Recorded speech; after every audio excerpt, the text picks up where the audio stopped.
millions of people are currently writing down promises they will break by February. The gym memberships are bought, the journals are opened, and the phrase, "New Year, New Me," is trending everywhere. But then, there's you. You look at the calendar, you see January 1st, and you feel nothing. No urge to reinvent yourself, no desire to announce a grand plan.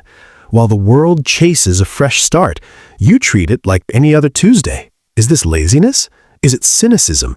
Psychology suggests it's actually a sign of something much deeper, a specific type of mental architecture that values reality over performance. Let's explore the psychology of people who ignore New Year's resolutions and why their silence might actually be a hidden form of strength. Psychologically, New Year's Day is what researchers call a temporal landmark. It's a mental boundary that separates your past self from your future self. For most people, this creates a temporary spike in motivation, a cheap dopamine hit that feels like progress, even though no work has been done yet. But if you don't care about resolutions, your brain likely processes time differently. You possess high continuity of self. You subconsciously understand that the version of you on December 31st is the exact same person who wakes up on January 1st. You don't rely on the calendar to give you permission to change. Psychology shows that people who reject these temporal landmarks often have a more realistic worldview. They understand that real change is a slow, messy gradient, not a switch you flip at midnight. While others are addicted to the fantasy of a new beginning, you are focused on the reality of continuity. You aren't being negative. You are simply immune to the illusion that a date on a calendar can wash away your habits. Why do people wait for January 1st to start a diet or a business? It is because they operate with an external locus of control. They are waiting for an outside event, the new year, to dictate their behavior. If you ignore resolutions, it is highly likely you operate with an internal locus of control. This means you believe that you are the architect of your change, not the calendar. If you want to fix your life, you start on a random Wednesday in October. You don't wait for the world to count down from 10. In fact, psychology suggests that people who wait for the new year are often engaging in a sophisticated form of procrastination. They are bargaining with time. By not caring about resolutions, you signal that you don't negotiate with dates. Your lack of participation isn't apathy, it's autonomy. You change when you are ready, not when society tells you it's time to perform. There is a darker, more protective side to this behavior as well. Psychologists call it the false hope syndrome.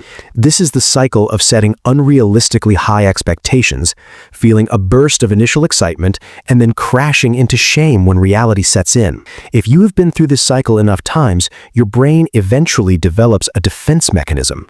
You stop making resolutions not because you don't want to improve, but because you are protecting yourself from the pain of your own disappointment. For the deep thinkers and the sensitive souls, the demographic watching this right now, failure hits harder. You feel things deeply. So ignoring the New Year hype is an act of emotional preservation. You would rather live with honest imperfection than chase a fake perfection that leads to self-loathing. This isn't weakness. It is your mind saying, "I will not set myself up to fail again." You are choosing mental stability over the emotional roller coaster of high hopes and inevitable crashes. In the age of social media, a New Year's resolution is rarely a private promise. It is a public performance. Watch me change. Look at my goals. Here is my vision board. It is a cry for validation. But for the introverted observer, this noise is exhausting. If you don't care about resolutions, it is likely because you value intrinsic motivation over extrinsic validation. Research shows that announcing your goals publicly actually reduces the likelihood of achieving them. The praise you get just for announcing the goal tricks your brain into feeling like you've already accomplished it. The people who truly change usually do it in silence. They disappear for 6 months and return as a different person. By staying silent in January, you aren't stagnant. You are simply refusing to perform your growth for an audience. You understand that the loudest people in the room are often the most insecure, while real power moves in silence. Finally, there is the most rebellious psychological trait of all: contentment. The self-improvement industry, which is worth billions, is built on the idea that you are broken and need fixing. Every January, they sell you a new version of yourself. But what if you don't want a new you? What if you were okay with the current one? Psychologically, the refusal to make resolutions can be a sign of high self-acceptance. This doesn't mean you have no flaws. It means you aren't at war with them. While the world is frantically trying to optimize every second of their existence, you are comfortable in your own skin. You have stepped off the hedonic treadmill, the constant pursuit of more that leaves people perpetually unsatisfied. In a culture that demands you constantly upgrade your life like it's an iPhone, saying, "I am fine as I am," is a radical act. You aren't lazy, you are at peace, and that is something a resolution can never buy. So, if you watched the ball drop and felt no urge to change your life, don't let the world make you feel broken. You aren't lacking ambition. You might just be lacking the need for illusion.